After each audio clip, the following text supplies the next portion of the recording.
Hello guys, म आज finally राजा खोर्सानी काटेर यहाँ पेस्ट गरेर हाल्छु भन्दैछु। अलिकति भिडियो क्लिप पनि बनाउँछु भनेर मैले बनाएको होइन, हेर्दै गर्नु होला। म अब राजा खोर्सानी काटकुट गर्छु। म अहिले अब काट्नुको लागि रेडी भइसकेँ। अनि त्यहाँबाट यसलाई म यो बोतलहरूमा यसरी गरेर जम्मा गरेर भेट्नेहरू चाहिँ फ्याँकेर अनि यो बोतलमा चाहिँ भर्ता बनाएर राख्नुपर्ने छ। अनि त्यहाँदेखि अब फिलहाल म अहिले काट्दैछु, हेर्दै गर्नु होला।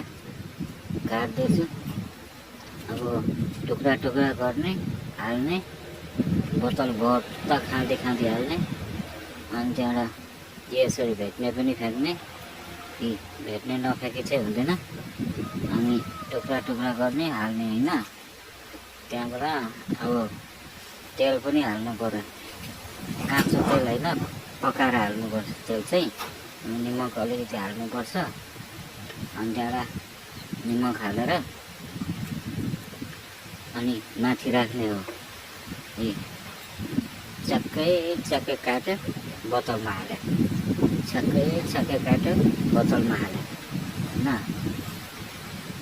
अनि राखेर लास्टमा खाने हो।